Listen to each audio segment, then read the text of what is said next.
अस्सलाम वालेकुम। आज हम बनाने जा रहे हैं आलू गोभी की रेसिपी और आप लोगों से शेयर करते हैं कि मैं आज किस तरीके से आलू गोभी की रेसिपी बना रही हूँ। इसमें हम आपको गोभी को वॉश करने का तरीका भी बताएंगे। तो चलिए चलते हैं अपनी रेसिपी की तरफ। इसमें मैंने पानी लेके उसको इस तरह से बॉईल कर लिया है। अब मैं इसमें जो हमने अपनी गोभी काटी थी उसको ऐड कर देंगे और ऐड करते ही हम चूल्हे को बंद कर देंगे। इस तरह से जो गोभी में कीड़ा होता है वो भी मर जाता है और गोभी अच्छी तरह धुल जाती है। तो मैं ऐड करके और फिर आपको दिखाती हूँ। देख सकती हैं कि मैंने गर्म पानी में गोभी को अच्छी तरह से भिगो दिया है। इस तरह से अच्छी तरह इसको इस तरह डिप कर दें। इस तरह से गोभी धोने का फ़ायदा ये होगा कि इसमें जो भी कीड़ा है जो बज़ाहिर हमें नज़र नहीं आता वो इसमें गर्म पानी में डिप होने से वो कीड़ा भी मर जाता है और जो एक गोभी का बादीपन होता है उसमें भी कमी आती है। और बाकी इसका बादीपन ख़त्म करने के लिए क्या करना है वो आपको आगे चल के रेसिपी में हम बताएंगे। 1 मिनट के लिए हमने इसको इसी गर्म पानी में रहने देना है गोभी को, ताकि ये अच्छी तरह से वॉश हो जाए। ये बिल्कुल वाइट और नीट हो जाएगी। आप देख सकते हैं कि अभी से ये कितनी साफ़ सुथरी हो चुकी है। बिल्कुल पीली सी भी ये थी अभी। अब ये बिल्कुल वाइट साफ़ हो गई है। इसमें जो भी कीड़ा होगा, जो भी ज़र्रात होंगे वो सारे इस पानी में निकल जाएंगे। लेकिन बस हमने 1 मिनट के लिए ही इस पानी में इसको रखना है। ये हमारा गोभी वॉश करने का तरीका है कि गोभी को हम किस तरह से धो सकते हैं। गोभी को उस गर्म पानी से निकाल लिया है और इसका पानी निकाल के गोभी को एक अलग छलनी में रख लिया है। अब हम आगे का प्रोसेस करते हैं। में हमने आधा कप ऑयल लिया है और 2 स्मॉल साइज़ के हमने प्याज लिए हैं और इनको हमने लाइट गोल्डन करना है। जब तक ये लाइट गोल्डन होते हैं फिर आपको दिखाते हैं। हमारा तकरीबन लाइट गोल्डन हो चुका है। अब हम इसमें 1 चम्मच भर के अदरक शामिल करेंगे। इसमें अदरक ज़्यादा जाएगा क्योंकि इस रेसिपी की जान ही अदरक है। और 1 टीस्पून हम इसमें लहसुन ऐड करेंगे। तो आपने इसमें अदरक का इस्तेमाल ज़्यादा करना है क्योंकि गोभी है, गोभी बादी होती है। इसकी बादी को ख़त्म करने के लिए हमने अदरक का यूज़ करना है, तभी इसमें जायका भी आएगा और इसका बादीपन भी ख़त्म होगा। आधी बादी तो जो हमने इसको गर्म पानी से धोया है उससे कम हो गई होगी और बाकी की आधी जो हम इसमें अदरक का ज़्यादा इस्तेमाल कर रहे हैं उससे होगी। तो 1 मिनट के लिए हमने अदरक और लहसुन को इसके साथ अच्छी तरह भून लेना है। अच्छी तरह से फ्राई हो चुका है। अब हम इसमें 1 टमाटर और कुछ हरी मिर्चें काट के शामिल कर देंगे।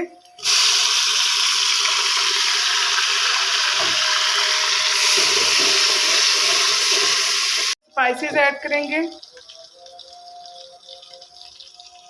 हो रही थी तो मैंने थोड़ी देर रोक दिया था। तो हमने इसमें 1/2 टीस्पून ज़ीरा ऐड किया है, 1/2 टीस्पून हम इसमें नमक ऐड करेंगे और रेड चिली हम इसमें 1/2 टीस्पून ऐड करेंगे।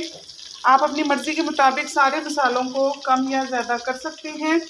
और इसको अच्छी तरह से हम थोड़ा सा पानी डाल के भून लेंगे। इसमें बिल्कुल थोड़ा सा पानी डालेंगे हम ताकि हमारा मसाला अच्छी तरह से भुन सके।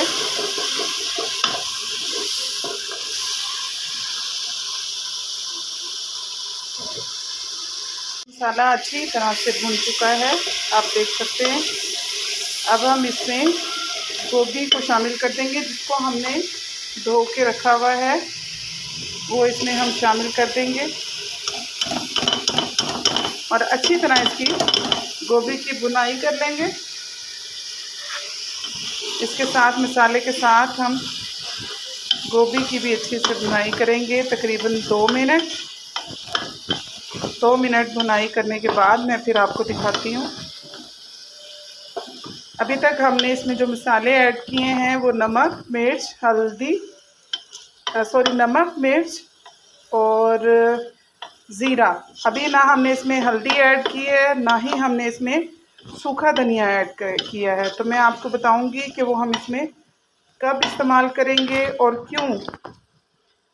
बस अब 2 मिनट तक हमने इसको इसके साथ भूनना है। हो चुकी हैं। अब हम इसमें 1 टेबलस्पून सूखा धनिया ऐड करेंगे पिसा हुआ, और हाफ टेबल स्पून हम इसमें हल्दी ऐड कर रहे हैं, और साथ ही हम इसमें आलू ऐड कर देंगे, जो कि हमने तकरीबन 500 ग्राम लिए हैं। मैं आलू थोड़े से ज़्यादा ऐड कर रही हूँ क्योंकि मेरे बच्चों को आलू पसंद है, तो आप 400 ग्राम भी आलू इसमें ऐड कर सकते हैं। अब इन सब चीज़ों को हमने भूनना है।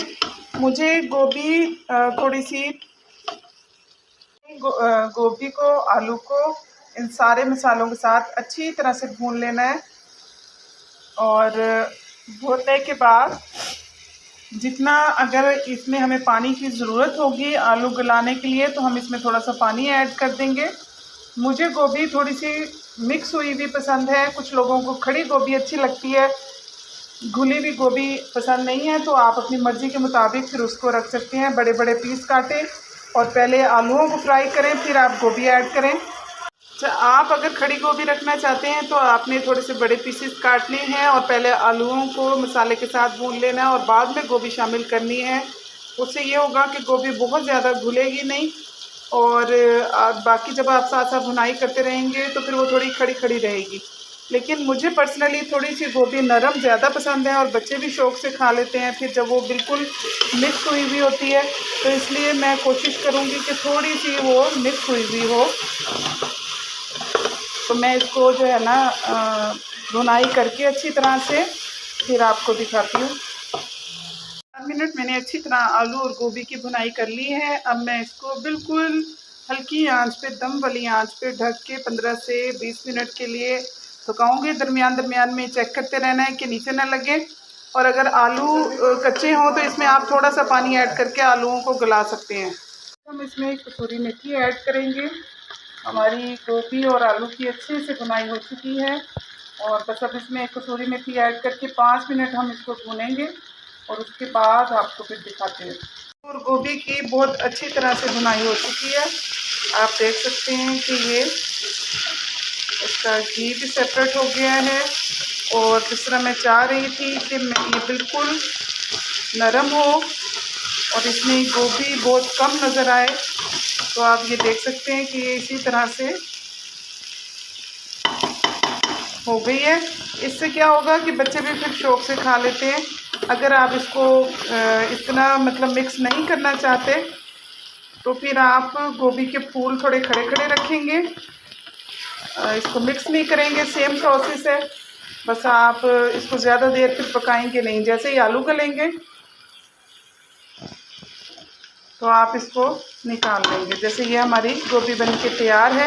अब हम इसमें हरा धनिया, हरी मिर्चें, नौशीन व्लॉग गार्निश करेंगे हैं। उनके चैनल को भी सपोर्ट कीजिए और चैनल को सब्सक्राइब कीजिए, और साथ ही साथ हुज़ैफा मोम्स व्लॉग्स को भी ज्वाइन कीजिए। अल्लाह हाफिज़।